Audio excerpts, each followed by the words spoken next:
Wonderful. All right. Next, 3C, provide feedback on the report responsive to City Council Resolution number 092, which highlights gaps and areas of improvement of mental health services for public safety first responders. And Patricia Bournain is here to take us through that. Thank you and good afternoon. We do have a presentation, if we could pull that up at this time. Wonderful, thank you. So good afternoon, commissioners. We want to thank you for this opportunity to brief you on this council resolution, which highlights mental health services for our first responders.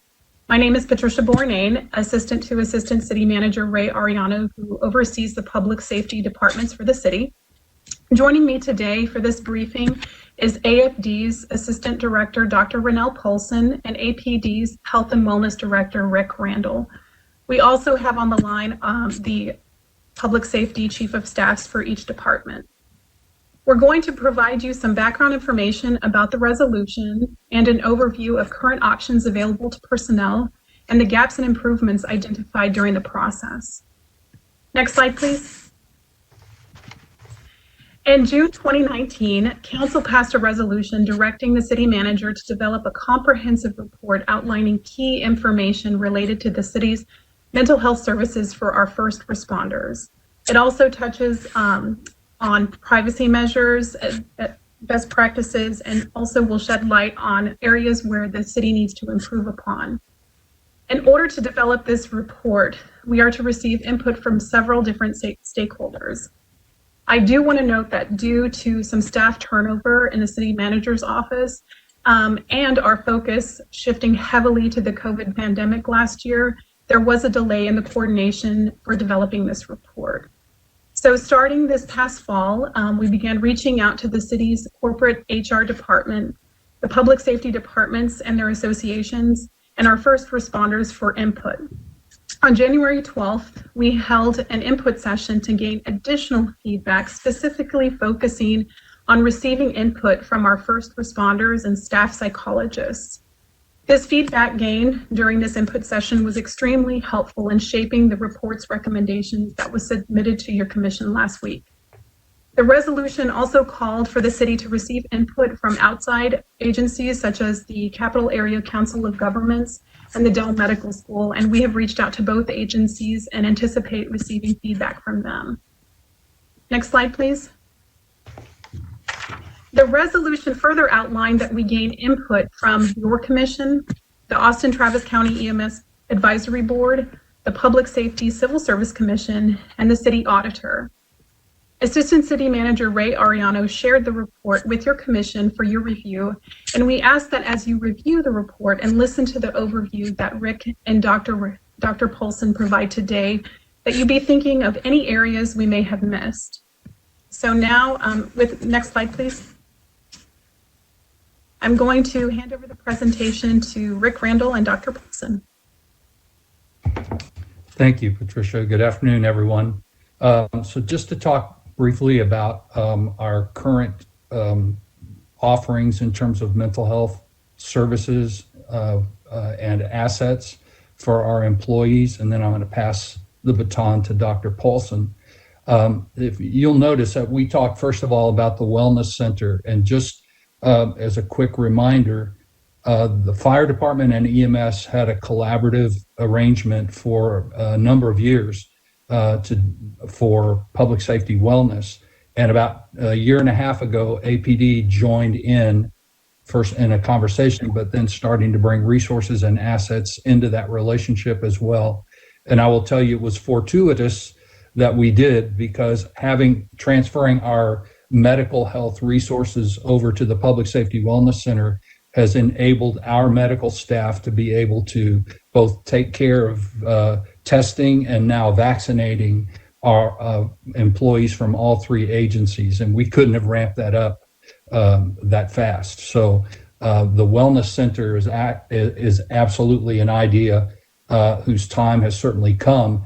And from here moving forward, what we need to do is implement more fully this relationship between our three agencies so that some of the resources that you see separated out here will actually be consolidated to work better together. At the Wellness Center, we have a website that does feature resources for all kinds of health issues and concerns, mental health, physical health. Unfortunately, the website is a little bit antiquated and needs to be updated, but those resources are still there. We have, among our three agencies, we do have a cadre of chaplains. We have 12 chaplains that work with the police department. We have 3 chaplains that work with the fire department. And currently, APD supports EMS for chaplain services. And that's really important when you're dealing with moral trauma that, in fact, all 3 of these agencies, the employees have to go through. We have a first responder mental health grant through the Austin Police Department, but we have opened that up and made that asset, that resource available to employees from all 3 agencies. And any first responder, any employee of our agencies can go through a process, and if they want mental health care, they can get supplied to, they can get connected with a therapist and get up to 17 sessions at no charge. And that's done completely, it's a state grant, it's done completely independently of any of our organizations, so there's no tracking of the employee and what care that they received. All 3 agencies have peer support programs of varying degrees of robustness. And at APD, we have 5 full-time people in that peer support role. And certainly all 3 of our agencies have seen that peer support is a very valuable asset for our employees. And all 3 agencies do critical incident stress debriefs. So, for example, the shooting, the murder-suicide at the pediatrician's office sparked critical incident stress debriefs for everyone who responded and the communications workers that were on the call and the forensics team that showed up because it was a pretty horrific scene. And we do that routinely. All 3 agencies do that routinely for difficult calls. Breaking it down just really quickly in the 3 specific agencies, Austin Fire for mental health care has 2 full-time psychologists, Dr. Cruz and Dr. Butler, who provide services that obviously these are free of charge, but they provide services, mental health services to the employees, and they do teaching in the academy, supplying training about suicide prevention, substance abuse, stress management, those kinds of things. The Austin Police Department, we also have 2 full-time psychologists who do very similar things to what Dr. Cruz and Dr. Butler do for our population. And in addition, we have the Wellness Bureau, and we're about to activate a phone app for all of our employees where they can access wellness resources directly by their phone in an anonymous way. Then we have, at APD, we have focused a great deal of energy and resources on EMDR, which is the state-of-the-art therapy for dealing with trauma and brain trauma. And so that is an asset for us, and both of our psychologists, and we have a grant therapist that have all been trained in EMDR therapy and supply that regularly. EMS has a contract with a psychologist that supplies their peer support training, their critical incident stress debriefing, and does psychological support for EMS employees who need it. Now, let me back up a little bit and say that because of the Public Safety Wellness Center, we have employees that will cross lines. So you'll have fire employees who are seeing APD psychologists or APD employees who are seeing fire psychologists. We allow them to have that freedom to choose a therapist, because finding a therapist is more a matter of who you fit with than what particular patch they may be wearing. In addition to all these things, we have the medical, of course, we have the Blue Cross medical plan that the city provides for our employees, and you get a number of sessions if you have mental health issues through that. We have the employee assistance program, and then we have a program available through the city for if our EMS has a program that's available if a person, for example, needs a ride because they were out partying or whatever, so they don't have to be put in that awkward position of trying to drive home. APD has a similar program through our association.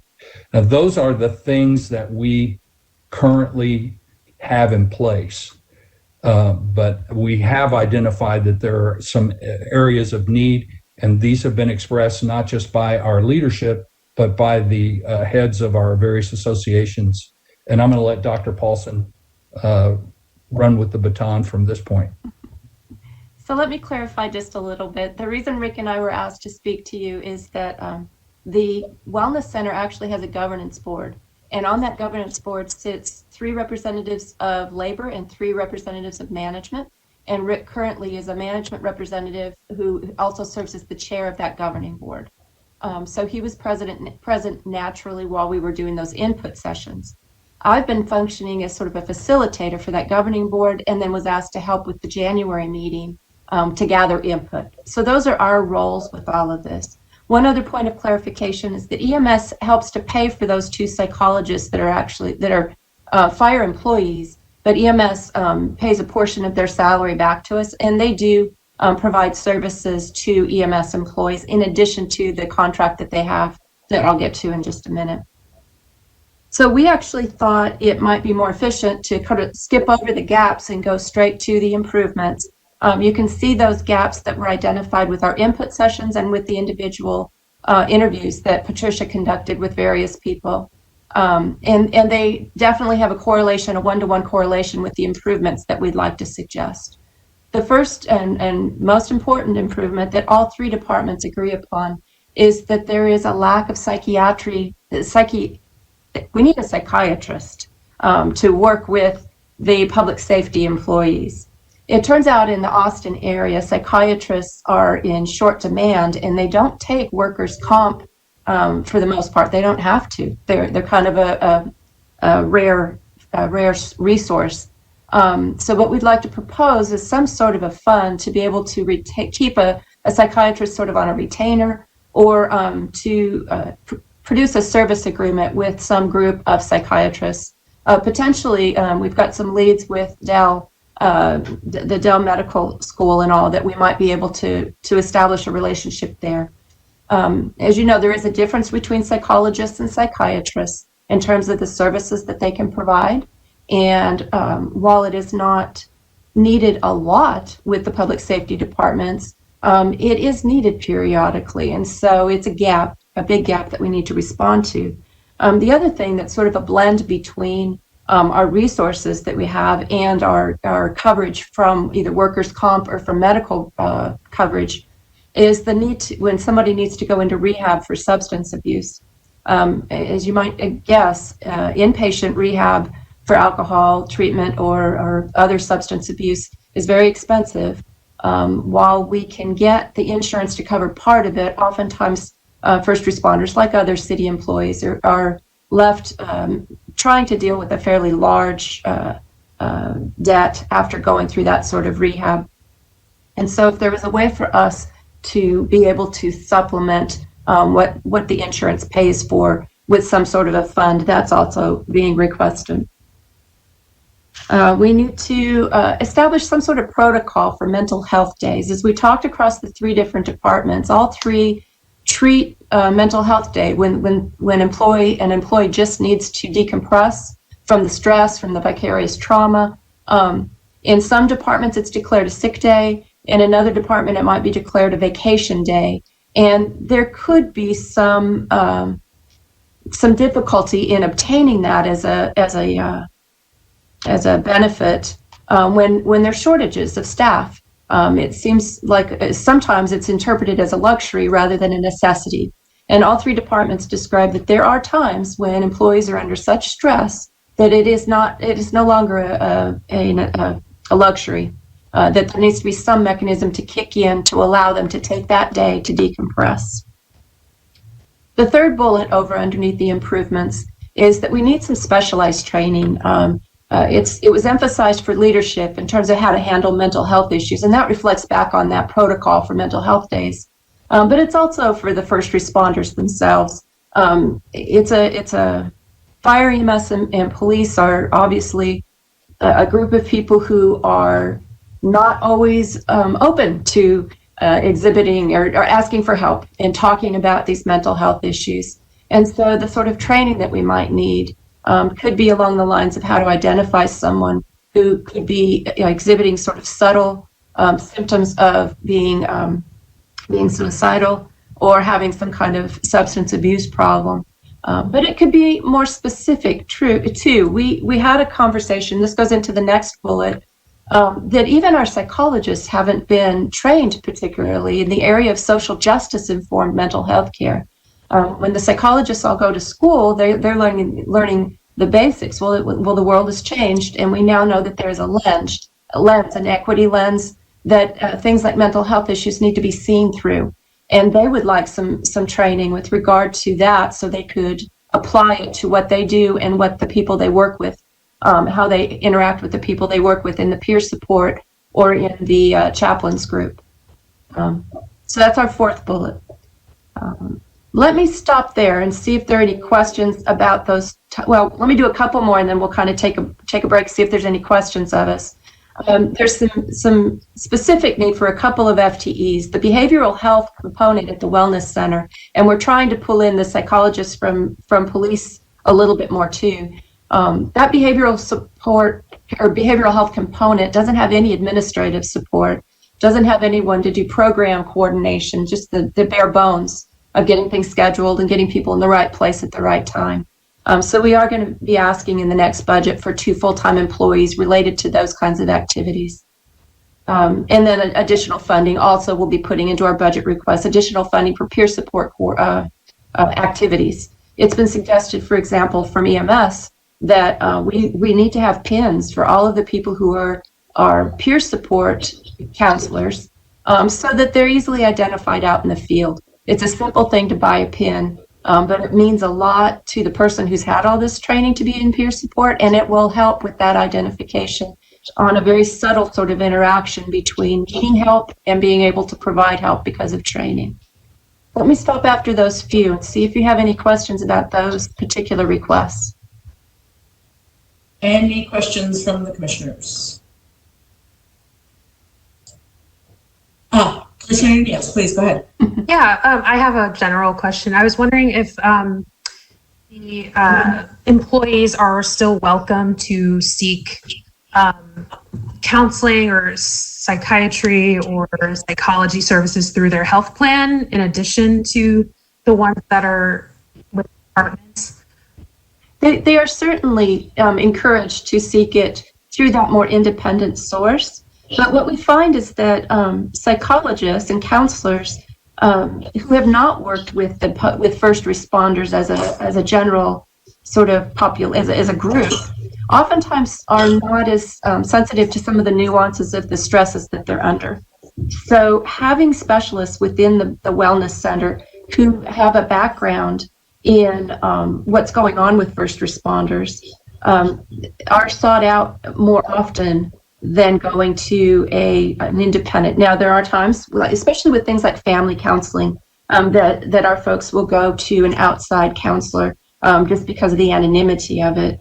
But it's that sort of back and forth between wanting somebody who understands your job and wanting to make sure that it's fairly anonymous. And another of the bullets, the one at the very bottom, let me go ahead and reference that right now. There's always a distrust about having wellness services, behavioral health services in a wellness center. And that distrust needs to be overcome through a variety of means. Mostly it's word of mouth as they describe how their experiences with the psychologists have been good or with peer support has been good. That gets out there. But this group also thought it'd be important to issue a joint statement, not just from the department leadership and the associations, but also from city leadership. That information that's identified during counseling sessions won't be used against the first responders unless it is because someone's endangering to themselves or others. But just the basics of day-to-day health issues, that it be private information for them the way it is for all other city employees. So that's actually the last bullet in our list. They want to make sure that the therapy isn't going to have negative repercussions for their career. So I hope that answers your question. Did you have any? Yeah, kind of relates for sure. It's just making sure that their privacy is, they seek these services. And I think also if you could quickly recap just what activities the peer support services do. Peer support are literally peers. They're the other firefighters. They're civilians within the 3 departments also. And so on things like family matters, you got a teenage kid that's acting out and you're just not sure what to do about it and it's stressing you out at work too, you may seek out another peer who has experience, maybe kids a little bit older, just to talk it through. And they receive specialized training, so they know when it's just talking it through like a mentor and when it's crossed over to being a psychological issue, or again, if they are a danger to themselves or to others. So they're not just peers, they're peers with training on how to make that a healthy relationship. Yeah, if I could add one thing to that, when we have an employee who's going through a particular issue that we've become aware of, for example, we had an employee who lost their child, and we've got a peer support person who's been through that similar experience. We put those two together, even if they don't normally work together, because we think that's a very helpful journey to encourage. So in that way, our peer supports become almost subject matter experts in particular issues. Thank you. Any other questions on the points raised so far? Okay, you can go ahead and continue, Dr. Paulson, please. Okay. There's a few more that are on the request list, and they tend to be a little more specific to particular departments. For example, you may have heard EMS describe their desire to make CBD oil less of a negative, less prohibited within their ranks. And that is pretty specific to EMS. At this point, AFD and police are finding that the laws associated with CBD oil at this time are still creating issues. With fire, it's got to do with the laws about driving big old fire trucks around if you have anything in your system. And it's impossible, as far as we could tell, no, not as far as we can tell, we know that determining the THC level in somebody, if they were in an accident or if there was an officer involved incident with police, that you can't discriminate between CBD oil and other kinds of partaking in cannabis. So that is something that Selena at EMS in particular is very interested in pursuing. Austin Fire has in the past, before COVID hit, was able to do what we affectionately call a checkup from the neck up. That when they show up for their annual medical exams, they are spending 10 minutes or so with a psychologist and going through a checklist of, are you sleeping okay? Have you lost a lot of weight or gained a lot of weight? Those kind of health kinds of questions that could be related to mental health. And they're a great foray by touching, getting involved with every single firefighter. It's a great way to demystify the psychological services that are provided at the Wellness Center. There is a desire to expand that to police also. It would be very expensive to bring, they have so many more people, and they aren't already in the habit of bringing their workforce in for annual exams, annual medical exams. But there is a desire to move in that direction. We think it'd be a very healthy thing for police as well as fire. And then EMS is kind of a blend, some coming in and out and some don't. EMS has requested for increased funding allocation for Dr. Glenn, who is their service contract that Rick Randall mentioned earlier. And then the last bullet here has to do with that joint statement. And that's less of a request of a group like yours to support than it is for us to just realize that it's important to continually reflect on and put out there that there is support for behavioral health and that there shouldn't be repercussions for it for persons who partake in it. So I think that covers the rest of those bullets. Have any other questions? So, any other questions, commissioners? Scrolling through to see if there's any hands. No. So I believe, Patricia, the purpose was for us to get feedback on the presentation, correct? Yes. So if you could advance to the next slide, please. Yeah. Thank you. Right. So for next steps, we will continuing gathering input the remainder of this month, and your board can provide verbal input today, written input, or should you want to send a recommendation to mayor and council, you can do that as well. We are asking that any written input be submitted to Janet Jackson by February 12th. That is kind of a short timeline. So if you need more time, just let us know. Once I receive your board's input, it will be incorporated into the final report. And our goal is to send a final report to council next month. So with that, I want to thank you again for this opportunity, and we're available for any questions. Great. Thank you very much. So is there a desire to provide anyone online that would like to provide verbal feedback for what we've seen so far? You've got the presentation last week. Anyone would like to do that now? Commissioner Weber. I guess what it's missing from my perspective is a plan to implement these improvements and a timeline and and what's needed.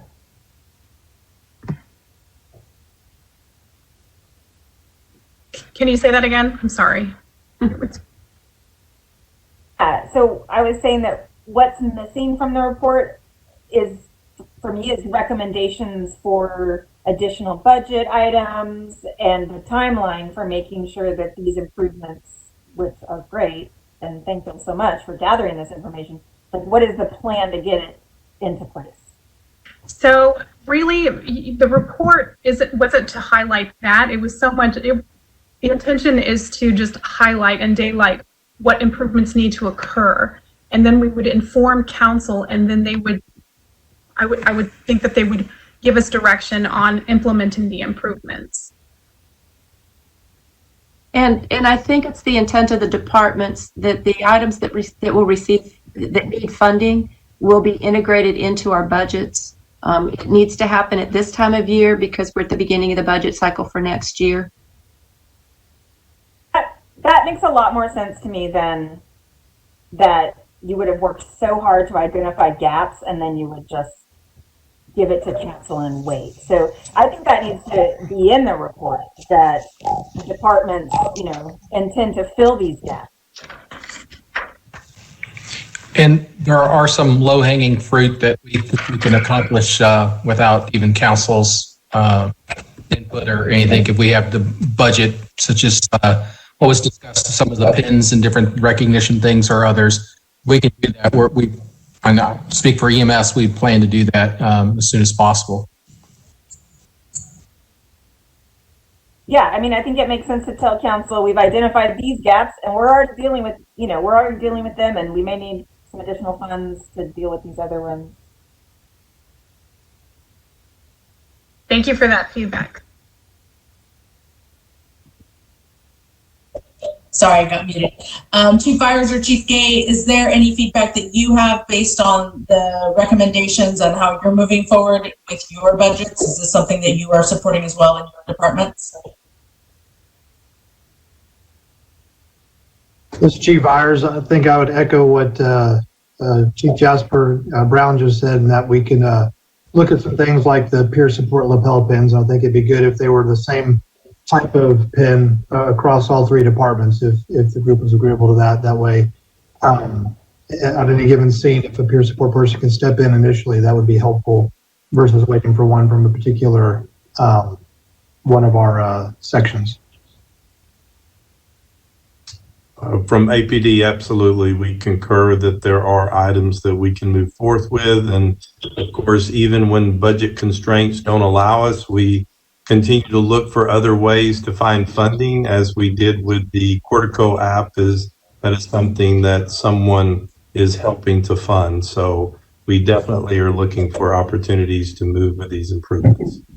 Yeah, one other item, so trying to demystify psychological services, one of the other things not illustrated in the presentation today that we put forward is to have our psychologists and doctors and the chaplain, by the grace of his sharing time, visiting the fire stations. Relationship is huge in giving folks confidence to use those resources, and by them going hanging out at the stations and visiting with our folks, just to get acquainted with each other, we're hoping that folks will have a greater confidence in using those resources at a time when they feel like they need that to help them through a situation, whatever it may be. Thank you for that. Thank you for those updates, chiefs. Any other commissioner have a question or clarification or feedback?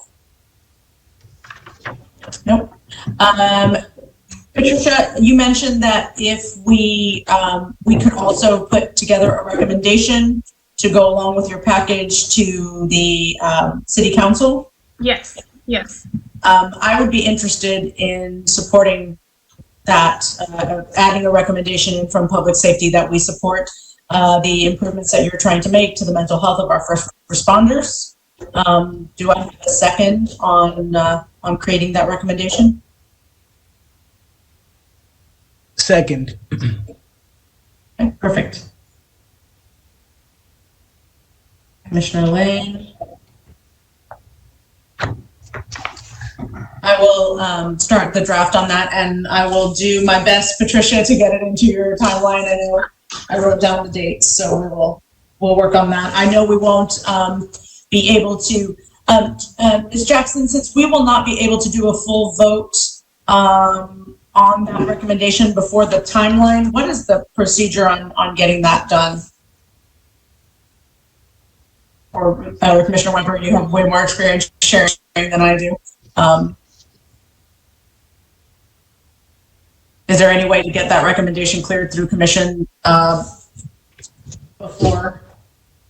Since we won't have time to come back and vote on it until March. Are you asking me, Chair? I was just asking either you or Ms. Jackson if there's a way to get that recommendation through commission, even though we don't meet before. I mean, I think we could call a special meeting and we could vote on it, but I would be comfortable, saying thank you. This is great. Council should do whatever needs to be done to fill in these gaps. Yeah. And we're eager to see a timeline or something like that. I'm sorry, Patricia, you had something that you were going to say? If we need to wait till your March meeting, we can do so. Because I just want to get it to the final report to council by the end of March. So okay. We will have time. Yeah. Okay, great. So let me work on that with the second from Commissioner Lane, and we will get that written up. I'll get it to the commission here, and our goal will be to vote on it the first week of March and get it to you immediately after that. Awesome. Sounds great. Thank you so much. Wonderful. All right, we are at 4:45. Chief Byers, do you want to squish your presentation in for 10 minutes, or would you rather move to March? I'm going to leave that up to your discretion. I'm up to the challenge if you like. All right, go ahead, sir. The floor is yours. Our quarterly report from Chief Byers and Austin Fire. Thank you very much. Good afternoon, commissioners. And we've got our quarterly report. If we could start with slide number 2. What you're going to see, since we've had the pandemic in place, just like the previous few quarters, is very similar information where we've had a reduction in call volume.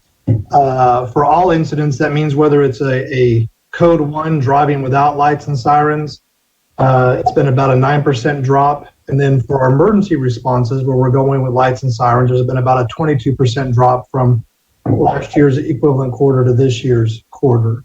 To no surprise, the downtown area, so Council District number 9, has seen the largest decrease in call volume, and that's attributed to limited dining, the cancellation of large-scale events, and teleworking. So the common theme throughout this, you'll see basically things equivalent to previous quarters.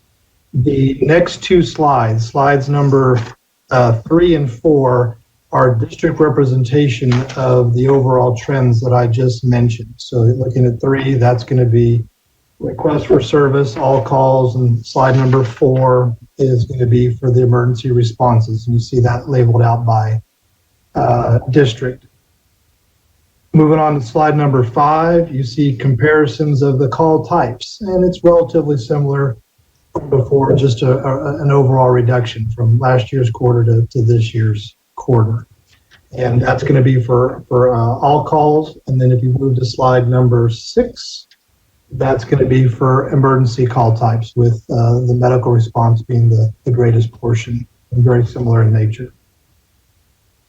Moving on to slide number 7, response times have increased by roughly 30 seconds to a minute in some areas. District 9 and 10 saw a decrease. I go back to the reduction in call volume there being the most significant to speak why that, and the lack of traffic in that downtown area.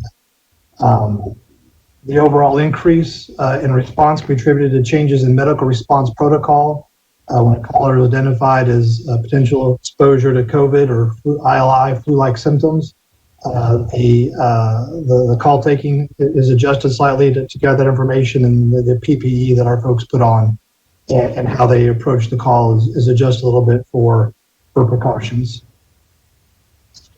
Moving on to slide 8, that's going to be your district representation of the comparisons from last year's quarter to this year's quarter based on the response times as your analysis, which we just described the difference you're seeing in that previous slide. Moving on to slide number 9, please. So protecting our workforce is our department's highest priority. From the very beginning of the declaration of the pandemic in March of last year, we made significant adjustments to protect our personnel, to include how we respond, the protective equipment that we wear when we're on scene, how many folks are in proximity to the patient based on the medical issue at hand. We're reducing that just to reduce the exposure and to include the decontamination afterwards. As folks had high-risk exposures, initially we started off with quarantine people, and we quarantined anyone that was exposed. So that could be a whole unit or even a whole station, which could be 2 units or 3 units if it's a downtown station. And that was creating some staffing challenges for us through the pandemic. Some adjustments have been made with advisement from OMD and the doctors at the Public Safety Wellness Center to reduce the amount of quarantine time, to include a test at the end. And then the biggest benefit to us has been in December, we've got the Abbott Binex rapid tests. And now every shift when a crew comes on, before they do anything and before they get near each other, they do a rapid test. And it's a nasal swab into a test pack. And within 15 minutes, they know if they're shedding COVID or not. If they are, we quickly remove them from the station to avoid exposure to the others. And now instead of having to quarantine a larger group, we're only having to quarantine the one individual, which has been huge for us to manage our staffing on duty and for the wellness of people to be able to not be quarantined and live their daily lives off duty as well. So that's been a phenomenal assistance to us in managing our folks. And we continue to work with the medical director and safety wellness to figure out the proper return to work with the new Binex testing, how to manage that as far as getting folks back to work in a responsible time frame that they're healthy and there's not a risk to them or other folks. If we go to the next slide, these are the stats related to COVID as it stands as of January 25th. So since the declaration of the pandemic, we've had a total of 179 people sworn that have tested positive for COVID, and we've had 2 civilians. The coverage by workers' comp for anyone who has submitted a first report of injury, which we refer to as a FROI, 100% have been covered by workers' comp. Currently, we have approximately 13, again, this as of January 25th, this does change daily. 13 people sworn off due to COVID, The total number below that at 260 is not an exact number because initially we weren't keeping track of the quarantines before. The actual number is going to be much higher than that, but since we've been documenting this, it's about 260. Total employees off due to COVID, 273, 7 civilians. The amount of ADA accommodations requested have been 0, is my understanding. And then employees who received city emergency leave. 734 in the calendar year 2020, 69 so far in 2021 for sworn, 30 and 4 for your civilian.